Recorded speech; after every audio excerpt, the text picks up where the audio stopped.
pengharapan kita terhadap Tuhan itu tak pernah pudar. Nah, teman-teman yang kasih Tuhan, pada saat ini kita akan merenungkan kebenaran firman Tuhan dari renungan mingguan PPGT edisi 20 September 2020. Dan sebelumnya kita akan mau mendengarkan persembahan pujian dari teman-teman PPGT Jemaat Kalvari Benoa. Untuk itu jangan kemana-mana, tetap bersama kami dan selamat menyaksikan.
persembahan yang boleh mengantarkan kita dalam perenungan pada minggu ini.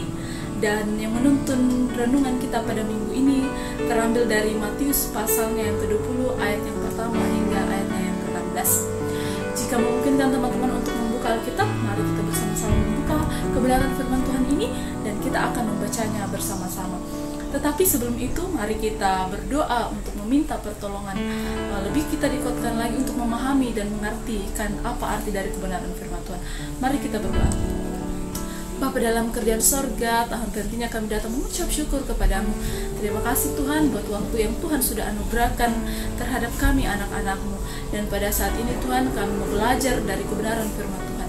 Ajar kami ya Bapa untuk mengerti arti dari kebenaran firman Tuhan dan boleh kami gunakan dalam kehidupan kami untuk melanjutkan kehidupan yang masih Tuhan berikan.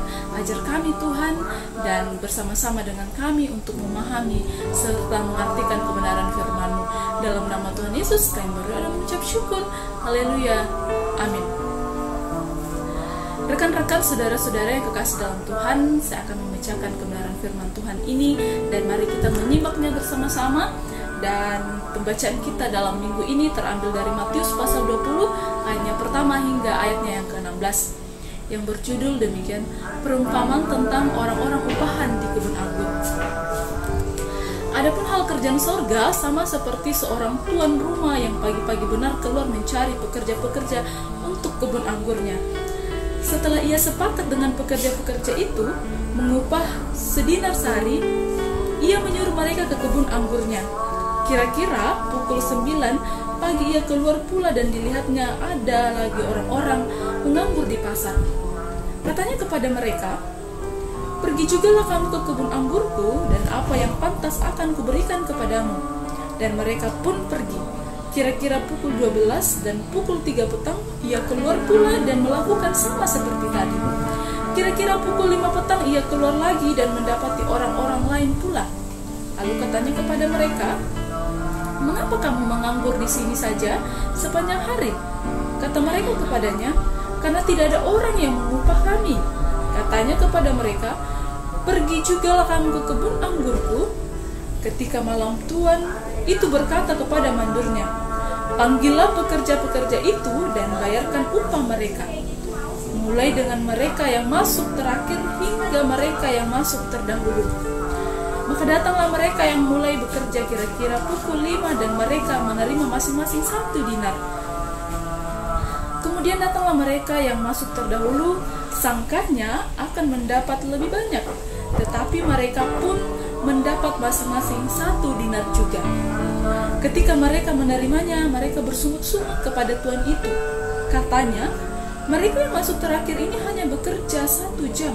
Dan engkau menyamakan mereka dengan kami yang sehari suntuk bekerja berat dan menanggung panas terik matahari." Tetapi tuan itu menjawab seorang dari mereka, "Saudara, aku tidak berlaku tidak adil terhadap engkau. Bukankah kita telah sepakat sedinar sehari? Ambillah bagianmu dan pergilah. Aku akan memberikan kepada orang yang masuk terakhir ini sama seperti kamu. Tidakkah aku bebas mempergunakan milikku menurut kehendak hatiku?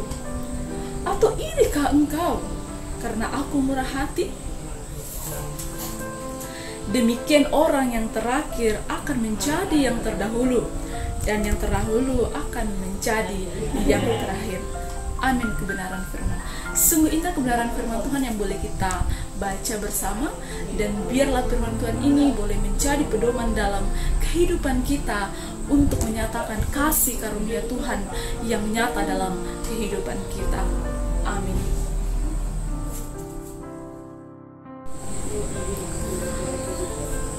Dari pembacaan firman Tuhan yang sudah kita dengarkan, bahkan bersama-sama kita membaca, diberi sebuah judul yang terbaik. Saudara-saudaraku yang kekasih dalam Tuhan, pernahkah kita dalam hidup kita, dalam diri kita selalu membandingkan diri kita dengan orang lain?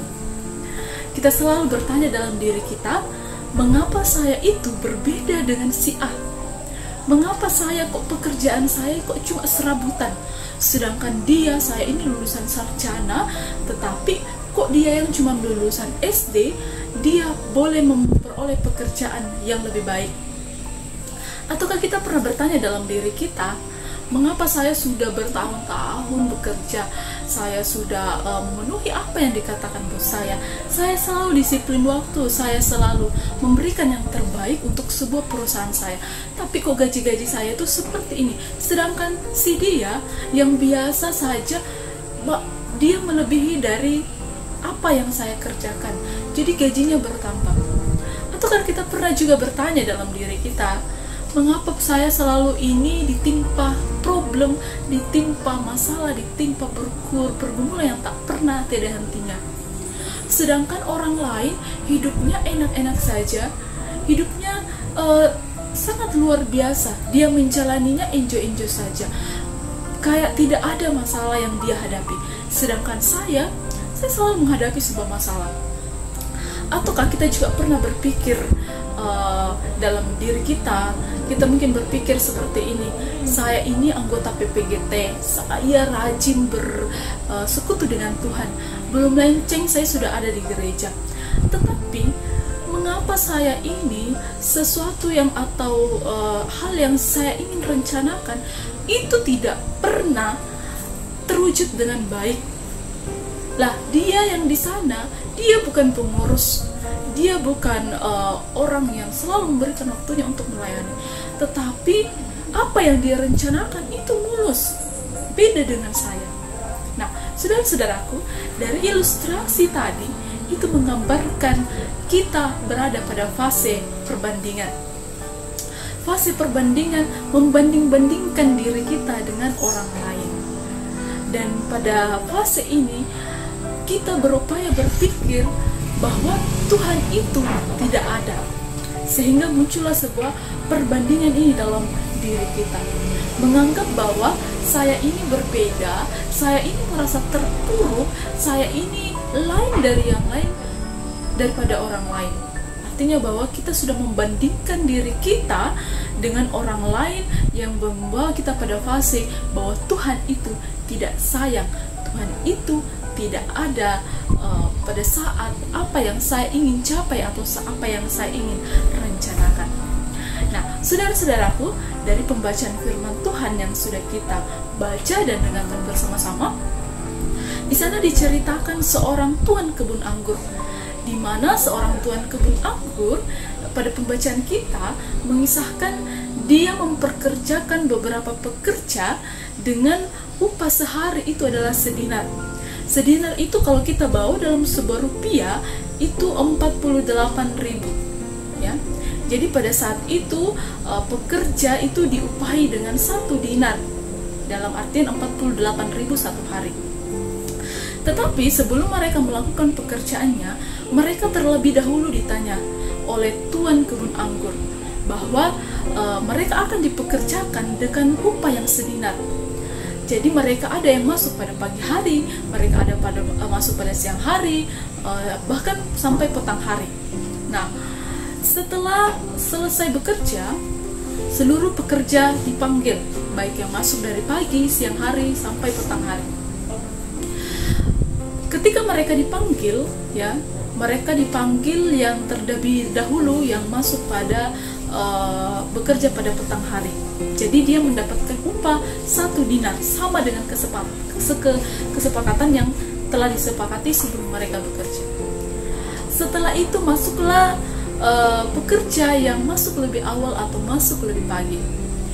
Apa dikatakan di sana? Dikatakan ia sama mendapatkan upah dengan mereka yang masuk pada petang hari. Artinya bahwa pekerja yang masuk pagi hari itu mereka juga mendapatkan sama-sama 1 dinar. Nah, dari hal tersebut di sana diceritakan bahwa ketika pekerja yang masuk pada pagi hari, dia merasakan kecewa yang luar biasa. Ya, mengapa? Nah, kalau kita pikir kita yang masuk pada pagi hari bekerja sampai petang hari, otomatis kita merasa akan berbeda upah kita dengan mereka yang agak lambat masuk. Nah, sama seperti yang dibayangkan oleh pekerja yang masuk pagi hari. Jadi sepikirnya dia akan mendapatkan lebih dari sedinar. Dan pada faktanya tidak. ternyata dia mendapatkan sama-sama itu adalah sedinar. Jadi ada kekecewaan yang luar biasa, ada rasa iri terhadap pekerja yang lain karena upahnya sama dengan pekerja lain adalah sedinar. Sehingga ia bertanya kepada kepada pemilik kebun anggur, mengapa ia mengupahinya sama dengan pekerja yang lain yang masuk pada terakhir. Dan di sana pada ayat yang ke-15 dikatakan oleh kebun anggur, mengapa engkau memprotes? Tidakkah aku berhak mempergunakan hakku untuk memberikan kalian upah seperti itu? Jadi artinya di sana tidak bebaskah aku mempergunakan hakku untuk mengupahi kalian? Jadi kalau saya katakan sedinar dalam satu hari, yaitu sedinar. Setelah itu pekerja itu disuruh keluar. Nah, saudara-saudaraku, pada pasal 15 yang ungkapan dari kebun anggur, tidakkah aku bebas mempergunakan hakku untuk berbuat sedemikian? Nah, ini sering terjadi dalam hidup kita. Kita sering memfokuskan diri kita untuk merencanakan sesuatu, untuk memakai diri kita, untuk memakai hak kita, untuk merencanakan sesuatu. Padahal pada hakikatnya segala rancangan yang terjadi dalam hidup kita itu mutlak bukan atas ukuran kita, tetapi itu mutlak atas ukuran Tuhan.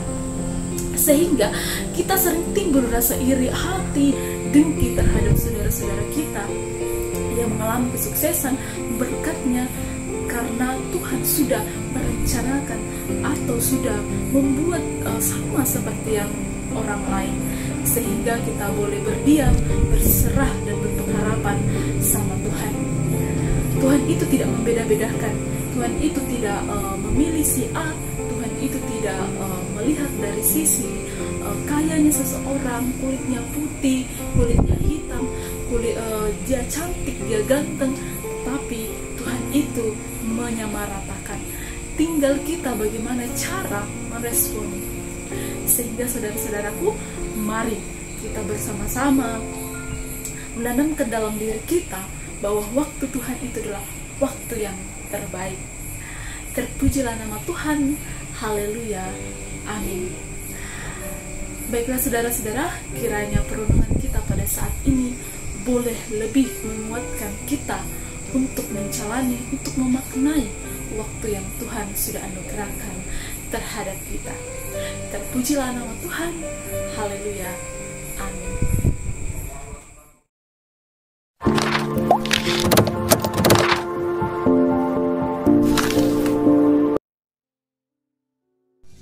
Nah teman-teman, bagaimana tentang perenungan firman Tuhan yang sudah kita dengarkan bersama-sama? Semoga boleh menjadi kekuatan baru dalam hidup kita, dan kita boleh meyakini bahwa waktu Tuhan itu adalah waktu yang terbaik. Tuhan merencanakan, Tuhan memberikan sesuatu dalam hidup kita, itu artinya adalah sesuatu yang terbaik untuk kita. Jadi kita tinggal bagaimana meresponi waktu yang Tuhan sudah berikan, anugerah yang sudah Tuhan berikan kepada kita, dan sesuatu yang terbaik untuk kita yang Tuhan sudah berikan kepada kita. Nah teman-teman, dan pada saat ini berakhir pula lah renungan mingguan kita, dan untuk menutup renungan mingguan ini kita menyaksikan sekali lagi pujian persembahan yang berjudul Waktu Tuhan dari teman-teman PPGT Jemaat Kalvari Bengawan. Selamat menyaksikan, kiranya Tuhan selalu memberkati kita, dan kami ucapkan sampai jumpa. Tuhan Yesus